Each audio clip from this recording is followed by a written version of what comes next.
2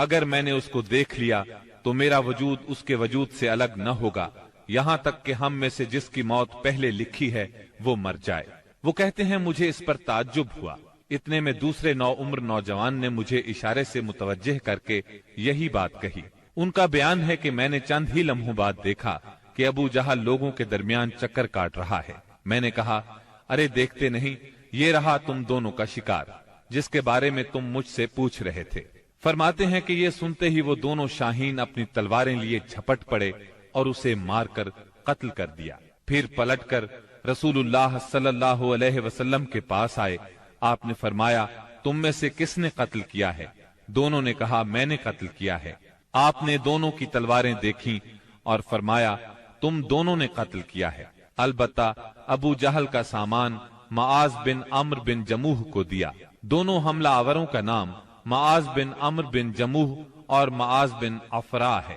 سیرت نگار ابن اسحاق کا بیان ہے کہ معاذ بن عمرو بن جموح نے کہا کہ میں نے مشرکین کو سنا وہ ابو جہل کے بارے میں کہہ رہے تھے، ابو الحکم تک کسی کی رسائی نہ ہو۔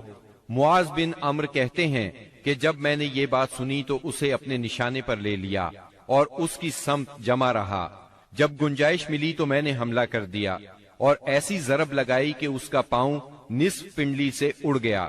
واللہ جس وقت یہ پاؤں اڑا ہے تو میں اس کی تشبیہ صرف اس گٹھلی سے دے سکتا ہوں جو موصل کی مار پڑنے پر جھٹک کر اڑ جائے۔ کہتے ہیں کہ ادھر میں نے ابو جہل کو مارا اور ادھر اس کے بیٹے اکرما نے میرے کندھے پر تلوار چلائی، جس سے میرا ہاتھ کٹ کر میرے بازو کے چمڑے سے لٹک گیا اور لڑائی میں مخل ہونے لگا۔ میں اسے اپنے ساتھ گھسیٹتے ہوئے سارا دن لڑا، لیکن جب وہ مجھے اذیت پہنچانے لگا تو میں نے اس پر اپنا پاؤں رکھا اور اسے زور سے کھینچ کر الگ کر دیا۔ اس کے بعد ابو جہل کے پاس معوذ بن افرا پہنچے، وہ زخمی تھا۔ انہوں نے اسے ایسی ضرب لگائی کہ وہ وہیں ڈھیر ہو گیا، صرف سانس آتی جاتی رہی۔ اس کے بعد معوذ بن افرا خود بھی لڑتے ہوئے شہید ہو گئے۔ جب معرکہ ختم ہو گیا تو رسول اللہ صلی اللہ علیہ وسلم نے فرمایا، کون ہے جو دیکھے کہ ابو جہل کا انجام کیا ہوا؟ اس پر صحابہ کرام اس کی تلاش میں بکھر گئے۔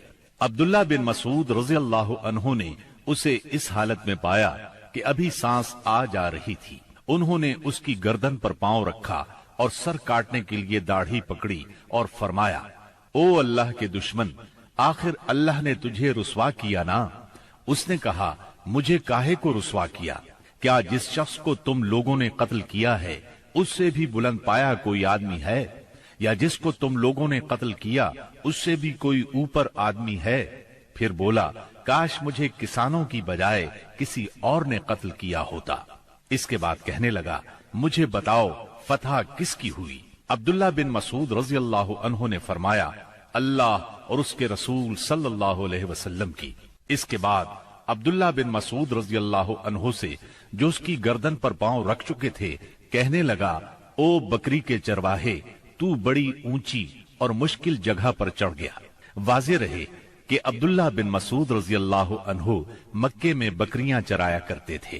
اس گفتگو کے بعد عبداللہ بن مسعود رضی اللہ عنہ نے اس کا سر کاٹ لیا اور رسول اللہ صلی اللہ علیہ وسلم کی خدمت میں لا کر حاضر کرتے ہوئے عرض کیا، یا رسول اللہ صلی اللہ علیہ وسلم، یہ رہا اللہ کے دشمن ابو جہل کا سر۔ آپ نے 3 بار فرمایا، واقعی اس اللہ کی قسم جس کے سوا کوئی معبود نہیں۔ اس کے بعد فرمایا، اللہ اکبر، تمام حمد اللہ کے لیے ہے جس نے اپنا وعدہ سچ کر دکھایا، اپنے بندے کی مدد فرمائی اور تنہا سارے گروہوں کو شکست دی۔ پھر فرمایا، چلو مجھے اس کی لاش دکھاؤ۔ جب آپ صلی اللہ علیہ وسلم کو لاش دکھائی گئی تو آپ نے فرمایا، یہ اس امت کا فرعون ہے۔ معاذ بن عمرو اور معوذ بن افرا کے ایمان افروز کارناموں کا ذکر ہو چکا ہے۔ حقیقت یہ ہے کہ اس معرکے میں قدم قدم پر ایمان کے ایسے تابناک نقوش پیش آئے جن میں عقیدت کی قوت اور اصول کی پختگی نمایاں اور جلوگر تھی۔ اس معرکے میں باپ اور بیٹے میں، بھائی اور بھائی میں صف آرائی ہوئی۔ اصولوں کے اختلاف پر تلواریں بے نیام ہوئیں اور مظلوم و مقہور نے ظالم و قاہر سے ٹکرا کر اپنے غصے کی آگ بجھائی۔ ابن عباس رضی اللہ عنہ سے روایت ہے کہ نبی صلی اللہ علیہ وسلم نے صحابہ کرام سے فرمایا، مجھے معلوم ہے کہ بنو ہاشم وغیرہ کے کچھ لوگ زبردستی میدان جنگ میں لائے گئے ہیں، انہیں ہماری جنگ سے کوئی سروکار نہیں ہے، لہذا بنو ہاشم کا کوئی آدمی کسی کی زد میں آ جائے تو وہ قتل نہ کرے، اور ابو البختری بن ہشام کسی کی زد میں آ جائے تو وہ اسے قتل نہ کرے، اور عباس بن عبد المطلب کسی کی زد میں آ جائے تو وہ بھی انہیں قتل نہ کرے، کیونکہ وہ بالجبر لائے گئے ہیں۔ اس پر عتبہ کے صاحبزادے ابو حذیفہ رضی اللہ عنہ نے کہا، کیا ہم اپنے باپ بیٹوں، بھائیوں اور کنبے قبیلے کے لوگوں کو قتل کریں گے اور عباس کو چھوڑ دیں گے؟ اللہ کی قسم، اگر اس سے میری مٹ بھیڑ ہو گئی تو میں اسے تلوار کی لگام پہنا دوں گا۔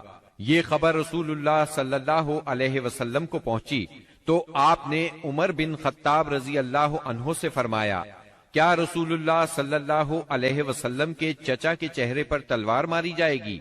عمر رضی اللہ عنہ نے کہا، یا رسول اللہ، مجھے چھوڑیے، میں تلوار سے اس شخص کی گردن اڑا دوں، کیونکہ اللہ کی قسم یہ شخص منافق ہو گیا ہے۔ بعد میں ابو حذیفہ رضی اللہ عنہ کہا کرتے تھے، اس دن میں نے جو بات کہہ دی تھی اس کی وجہ سے مجھے برابر خوف لگا رہتا ہے، صرف یہی صورت ہے کہ میری شہادت اس کا کفارہ بن جائے، اور بالآخر وہ یمامہ کی جنگ میں شہید ہو ہی گئے۔ ابو البختری کو قتل کرنے سے اس لیے منع کیا گیا تھا کہ مکے میں یہ شخص سب سے زیادہ رسول اللہ صلی اللہ علیہ وسلم کی ایذا رسانی سے اپنا ہاتھ روکے ہوئے تھا، آپ کو کسی قسم کی تکلیف نہ پہنچاتا تھا اور نہ اس کی طرف سے کوئی ناگوار بات سننے میں آتی تھی، اور یہ ان لوگوں میں سے تھا جنہوں نے بنی ہاشم اور بنی مطلب کے بائیکاٹ کا صحیفہ چاک کیا تھا۔ لیکن ان سب کے باوجود ابو البختری کو قتل کر دیا گیا۔ ہوا یہ کہ مجزر بن زیاد سے اس کی مد بھیڑ ہو گئی، اس کے ساتھ اس کا ایک اور ساتھی بھی تھا، دونوں ساتھ ساتھ لڑ رہے تھے۔ مجزر نے کہا، ابو البختری، رسول اللہ صلی اللہ علیہ وسلم نے ہمیں آپ کو قتل کرنے سے منع کیا ہے۔ اس نے کہا، اور میرا ساتھی؟ مجزر نے کہا، نہیں واللہ ہم آپ کے ساتھی کو نہیں چھوڑ سکتے۔ اس نے کہا، اللہ کی قسم، تب میں اور وہ دونوں مریں گے۔ اس کے بعد دونوں نے لڑائی شروع کر دی، مجزر نے مجبوراً اسے بھی قتل کر دیا۔ مکے کے اندر جاہلیت کے زمانے سے عبد الرحمن بن عوف رضی اللہ عنہ اور امیہ بن خلف میں باہم دوستی تھی۔ جنگ بدر کے روز امیہ اپنے لڑکے علی کا ہاتھ پکڑے کھڑا تھا کہ اتنے میں ادھر سے عبد الرحمن بن عوف کا گزر ہوا۔ وہ دشمن سے کچھ زرہیں چھین کر لادے لیے جا رہے تھے۔ امیہ نے انہیں دیکھ کر کہا، کیا تمہیں میری ضرورت ہے؟ میں تمہاری ان زرہوں سے بہتر ہوں، آج جیسا منظر تو میں نے دیکھا ہی نہیں۔ کیا تمہیں دودھ کی حاجت نہیں؟ مطلب یہ تھا کہ جو مجھے قید کرے گا میں اسے فدیے میں خوب ددھیل اونٹنیاں دوں گا۔ یہ سن کر عبد الرحمن بن عوف رضی اللہ عنہ نے زرہیں پھینک دی اور دونوں کو گرفتار کر کے آگے بڑھے۔ عبد الرحمن بن عوف رضی اللہ عنہ کہتے ہیں کہ میں امیہ اور اس کے بیٹے کے درمیان چل رہا تھا کہ امیہ نے پوچھا، آپ لوگوں میں کون سا آدمی تھا جو اپنے سینے پر شتر مرغ کا پر لگائے ہوئے تھا؟ میں نے کہا، وہ حمزہ بن عبد المطلب رضی اللہ عنہ تھے۔ امیہ نے کہا، یہی شخص ہے جس نے ہمارے اندر تباہی مچا رکھی تھی۔ سیدنا عبد الرحمن رضی اللہ عنہ کہتے ہیں کہ واللہ میں ان دونوں کو لیے جا رہا تھا کہ اچانک بلال رضی اللہ عنہ نے امیہ کو میرے ساتھ دیکھ لیا تو انہوں نے کہا، او ہو، کفار کا سرغنہ امیہ بن خلف، اب یا تو میں بچوں گا یا یہ بچے گا۔ میں نے کہا، اے بلال رضی اللہ عنہ، یہ میرا قیدی ہے۔ انہوں نے کہا، اب یا تو میں رہوں گا یا یہ رہے گا۔ پھر نہایت بلند آواز سے پکارا، اے اللہ کے مددگارو، یہ رہا کفار کا سرغنہ امیہ بن خلف، اب یا تو میں رہوں گا یا یہ رہے گا۔ عبد الرحمن بن عوف رضی اللہ عنہ کہتے ہیں کہ اتنے میں لوگوں نے ہمیں گھیرے میں لے لیا۔ میں ان کا بچاؤ کر رہا تھا مگر ایک آدمی نے تلوار سے اس کے بیٹے کے پاؤں پر ضرب لگائی اور وہ وہیں گر گیا۔ ادھر امیہ نے اتنے زور سے چیخ ماری کہ میں نے ویسی چیخ